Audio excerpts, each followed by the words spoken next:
Hello and welcome to Out of My Mind. My name is Rob Wells, and today we're going to be talking about the language of mental illness. This topic is actually the number one reason that I started this blog, and someone asked a question on Facebook about this, and I weighed in, and it got me thinking more and more about it, and I thought, what can I do to help reduce stigma? Because that is the language that we use to describe mental illness uh, has been adopted into other situations and has taken on a generally, almost universally negative tone. For example, the word crazy. Uh, Crazy almost always is negative. Crazy uh, can refer to your day. I had a crazy day. I was so busy and things were so wild and uncontrolled and that sort of thing. Another example is insane. Uh, it was insanity at the bank today. It was insane at work. I had an insane workload. Uh, um, the American Psychiatric Association put out a list, which I have right here on my iPad, uh, which gives this was about a year and a half ago when they put out this list. But what it attempts to do is to put out uh, the optimal phrasing for things. So, for example, uh, you don't say he is disabled, you say he is a person with a disability. Another example, instead of saying she is normal, you would say she is a child without disabilities. That's what the American Psychiatric Association wants to say. I don't know if I agree with it.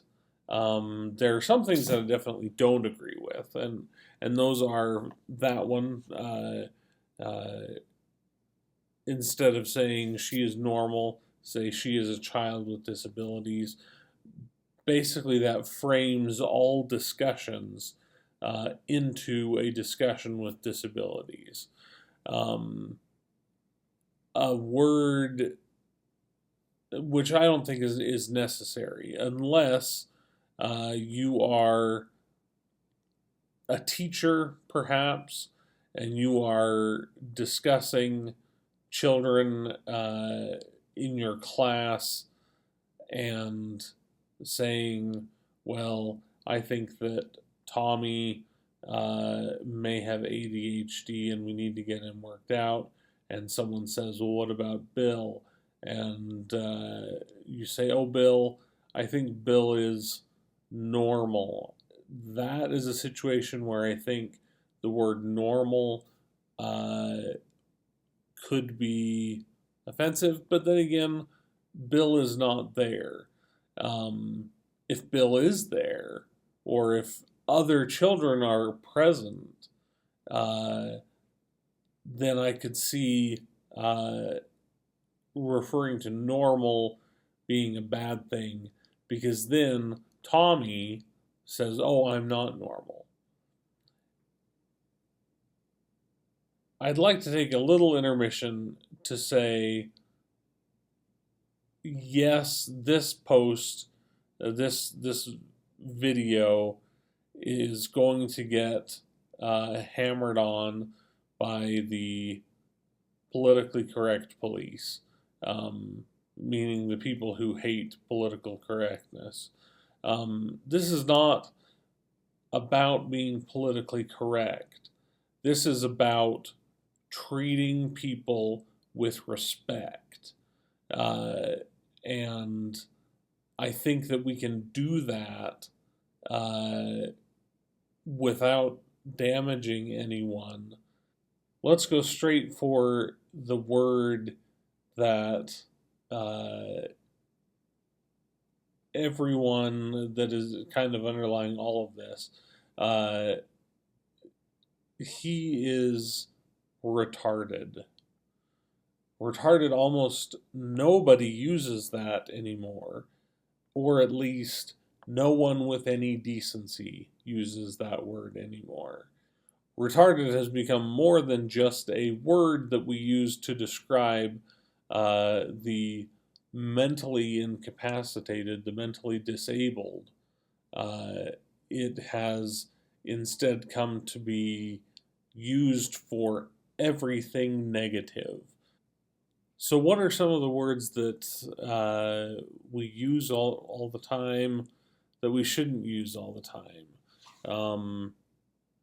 Psycho, uh, schizo, nuts, in some cases mentally ill. Here's a look into the language of mental illness that is a little bit interesting. Uh, I have a friend uh, who is very influential on Facebook. Has a ton of followers. Always has heated uh, political discussions going on, and he there had been a mass shooting at a school, and he said, "I think to be a school shooter, you have to be mentally ill." And I came down on him for that. And I said, no, that is not, uh, and no. And we know from many, uh, I mean, far too many school shootings that a great many of the students either have no evidence of a mental illness or have never been diagnosed with a mental illness. And so being an armchair quarterback and saying, well, this guy was mentally ill, um, that's bad. Now, the interesting thing here, later, I referred to Glenn Beck uh, as crazy. Um, my comment was because Glenn Beck has been out of the media, out of the spotlight for a while, unless you still listen to his radio show or whatever. But I mean, he isn't on CNN anymore or Fox News, um, and he his website had an article about something, and uh, and I posted to Facebook this article and I said, in case you were wondering, Glenn Beck is still crazy. So, my friend, uh, from the first conversation, he said, so wait a minute. You told me that I can't use the word mental illness, and yet you used the word crazy. I corrected, I edited my phrasing to use the phrase cuckoo bananas.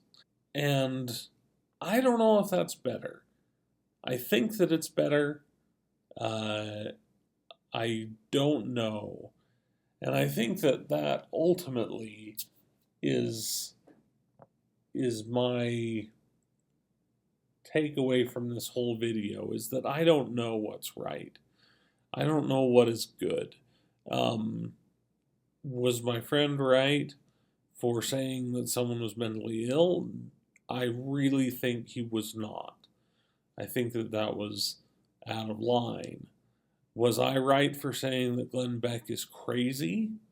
Uh, I think probably not as bad. It probably wasn't as bad, but not ideal for sure. And I will definitely say that. Uh, is cuckoo bananas a better term when we all know that cuckoo bananas is basically me calling someone crazy? I don't know. And to further complicate matters, I am a self avowed crazy person. I have business cards that are made up that say, uh,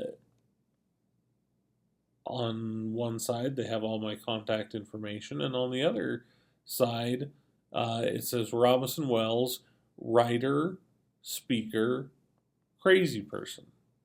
That's literally what it says: is writer, speaker, crazy person. And uh, I don't have a problem with that.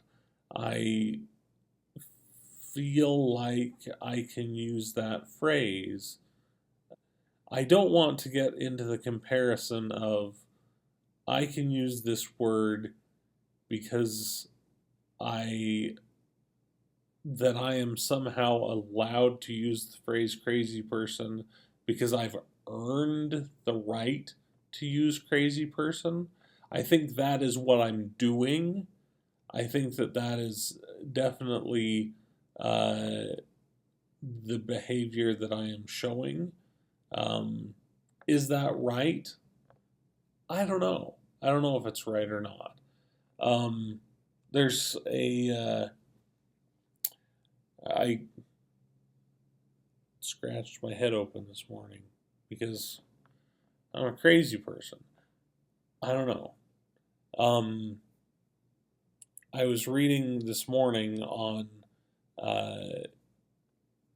on several blogs in preparation for this, and there was an article that was in The Guardian, a British newspaper, and and it has a quote that I want to read to you, which is referring um, to this whole discussion of stigma and the problems of language and mental illness. Uh, and he's talking about, well, if I don't mean anything rude by it, can I still use it? If I'm trying to be kind, can I still use these words? And he says the problem is that if this language is making people with mental illness feel stigmatized, ashamed, and isolated, then the amount of thought behind it as it is used casually is largely irrelevant. In other words, even if you're trying to use it nicely, uh, if it has the effect of increasing stigma, shame, and isolation, then you shouldn't be using it. When I use the word crazy person, am I increasing stigma? I don't think that I am because I think that people understand where I'm coming from. When people like my friend imply that with all people who are school shooters must have some form of mental illness, that absolutely stigmatizes and it increases shame and it isolates. I don't know where we draw the line, but I believe that there is a line, and I think that that is probably the best test for it. Is is what I'm saying bring increasing stigma? Is what I'm saying bringing shame and isolation to a group of people? And if it is, then I shouldn't be using it. Anyway, I think that this is a topic that is going to be open for discussion, and that I think that I'm going to want to revisit again soon, because it's brought up a lot of questions in my own mind, even as I've just been talking about it here. And so, with that, I will say, please leave comments, and please tell me what you think, both here and on Facebook. Thank you so much for everyone who has um, written me and said that they're enjoying these videos. That means a lot to me when people say that, and thank you very much. I hope that these are being helpful in some way. Anyway, I will cut it off here. Guys, have a good week. Be healthy, and I will see you on Thursday. Love you. Bye.